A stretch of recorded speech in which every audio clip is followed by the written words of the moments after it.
Hi everyone, how you doing? Have you had a good day? It was frosty this morning, white everywhere and all chilly, so it's all nice and snuggly and warm. I hope you're at home. So Nana has been busy and she's bought some more books. So this one I'm going to read from you today is called The Stories of Magic and Mischief. And I've got other ones. I've got animal stories,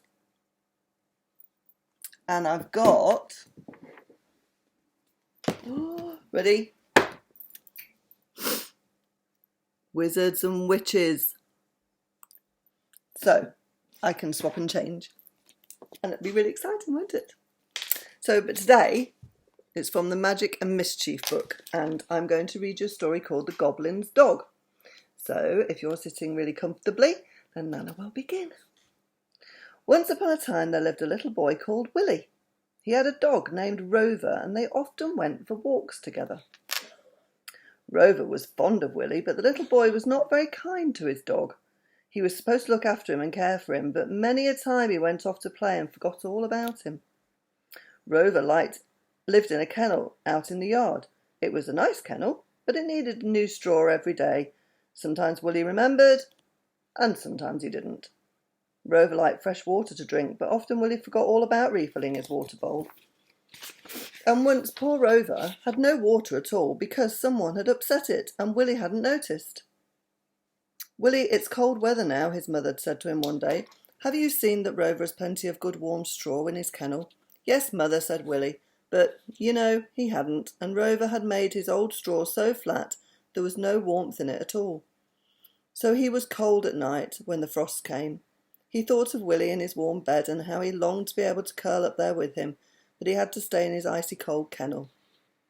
Now one night a small brownie came by on the way to the dairy to get a drink of milk. He heard Rover shivering and popped his head into the kennel.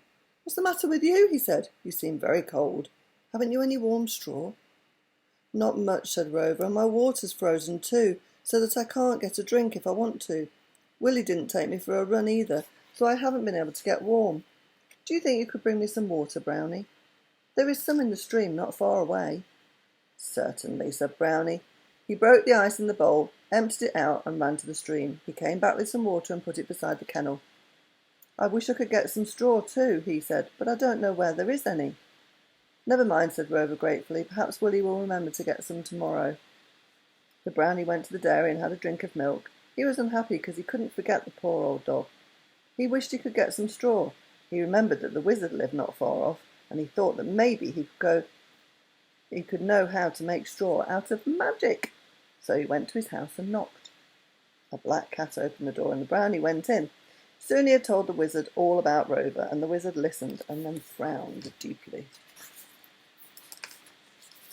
"That boy should be taught a lesson," he said.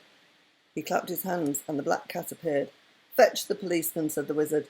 The cat disappeared, and when he came back, it brought with it a large policeman with pink wings and a shiny face. "Go and arrest Willie, who lives in the farmhouse," commanded the wizard. "Bring him before the court tomorrow, charged with neglecting his dog." The policeman saluted, flapped his pink wings, and disappeared. And soon, what a shock poor Willie got. He was sound asleep when he awoke to find a lantern shining in his face. A shiny-faced policeman was standing nearby, and he spoke sternly to Willie. "Come with me, little boy. I arrest you for neglecting your dog." Willie put on his coat and went with the policeman. The big policeman suddenly spread his wings and flew through the night, carrying Willie firmly in his arms. There was no escape at all. The little boy spent the night at the wizard's, and when the next morning came, the policeman took him to the big courthouse. Inside there was a judge who sat solemnly on a high bench, and he had great wings like a butterfly's wings behind him. There were 12 pixies, brownies and gnomes sitting at a table below, and there were 6 policemen all with pink wings. "This is Willie," said the policeman who had fetched the little boy. "He is here because the following things: forgetting to give his dog fresh water, forgetting to give him straw for his kennel, forgetting to take him for a run, and altogether being very unkind." "Very bad." The judge frowned at Willie. "Very bad indeed. Jurymen, what punishment shall we have?" The 12 pixies, brownies and gnomes who sat below the judge began to talk excitedly amongst themselves. Then a long-bearded gnome stood up. "If you please, your worship," he said to the judge, "we think he should be turned into a dog and sent to one of the goblins." "Certainly, certainly," said the judge. "A very good idea." "But you can't do that," cried poor Willie. "Why, my mother would wonder where I am." "Well, we'll make your dog Rover change into you," said the judge. "It will be a treat for him to have good food, plenty of fresh water to drink, and a warm bed at night. Now, stand still, please, Willie." Willie stood still, wondering what was going to happen. The judge took up a wand that lay beside him, leant over to Willie and tapped him on the shoulder, saying, "A curious punishment you'll see. A boy you are, and a dog you'll be." And then he said a very magic word, and my goodness me, Willie found that black hair was growing all over his body. His clothes disappeared, and he grew a long tail. His ears became furry, his nose became long, and he had paws instead of hands and feet. He was a little black dog, and when he opened his mouth to speak, he could only say, "Woof, woof, woof." "Take him to the Goblin Work-a-Lot," commanded the judge. So Willie was led out of the court on a chain and taken to the small cottage in the wood. Here a little green goblin lived. He didn't seem at all pleased to see Willie. "I don't really want a dog," he said to the policeman who brought Willie. "Dogs are a nuisance, but if the judge says I'm to have him, I suppose I must." There was no kennel for Willie, so he hoped he could sleep in the nice warm rug in front of the kitchen fire. But a big grey cat suddenly appeared, and as soon as Willie sat down on the rug, he hissed at poor Willie. He ran back in fright and got between the legs of the goblin, who was just coming in with a bowl of water. Down went the goblin. All of the water splashed over Willie. "Clumsy creature!" cried Work-a-Lot. He gave Willie a tap on the head. Willie hoped he would get a towel to dry him, but he didn't. So the dog sat in the corner and shivered, for he did not dare go near the fire as the cat was there. Work-a-Lot was a very busy goblin. He ran here and there and did this and that and grumbled and talked to himself all the time. The grey cat did nothing, but when Work-a-Lot needed help with a spell, she walked up and sat solemnly in the middle of a big chalk circle. Soon Willie began to feel very hungry indeed. The cat had a good dinner of fish and milk put down for her, but the goblin did not give Willie any dinner. "I'll give you something later on," he grumbled, but he quite forgot, so poor Willie had to go without. He thought he would whine so that Work-a-Lot would take notice of him, but as soon as he began yelping and whining, the goblin lost his temper. Willie put his tail down and ran under the table, but the goblin pulled him out and took him to the door and put him outside. It was pouring with rain. Willie looked around for some shelter, but there was only one bush growing out of the garden, so he ran to that and crouched underneath, cold, wet and hungry. How dreadful it was to be a dog owned by an unkind master with no love in him. The rain stopped. Willie crept out from the bush, but the door was shut, and he could not get into the house. He looked at the house next door. A dog lived there too, but it was a dog that somebody loved, for it was well brushed, cheerful, and not at all thin. Willie wished he belonged to a good home too. How lovely it would be to be petted and well looked after. The door opened and the goblin whistled. Willie ran in. The cat spat at him and Willie growled back. Work-a-Lot gave him a push. "Leave my cat alone," he said. "Go into the corner and lie down." Willie lay down. The cat sat in front of the warm fire and washed itself. There was an empty bowl not far from her, and Willie felt sure it had been put down for him, and some meat and biscuits in it. Perhaps the cat had eaten that all up too. Willie fell fast asleep, but when night came, the goblin woke him up, fastened a chain to his collar and dragged him outside.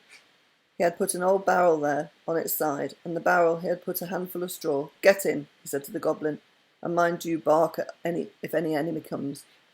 Poor Willie, he didn't know who the enemy was, and he was very frightened to think one might come. He was cold too, for the wind blew right into his barrel, and he was so thirsty that he would have been glad to lick the snow if there was any. He began to whine dismally. Out flew the goblin at a fine rage and shouted at him. After that, Willie didn't dare make another sound. He just lay silent and hoped that the enemy wouldn't come. Suddenly at midnight he heard a little scraping sound at the gate and stiffened in fear. "The enemy!" The gate swung open and in came, whoever do you think? Why, nobody else but Rover the dog. He ran up to Willie's barrel and sniffed at him. I heard you were here, changed into a dog, he said.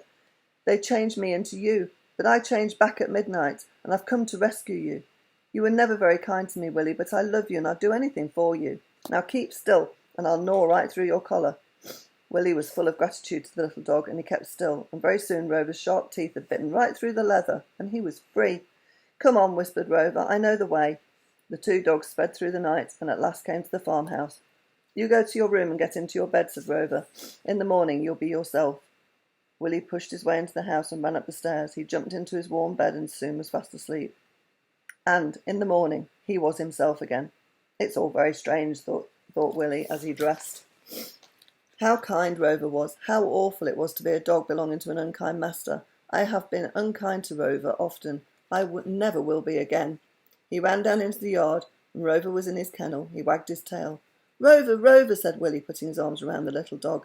Thank you for rescuing me. I'm sorry I was unkind to you. I will always love you now, and I will look after you properly.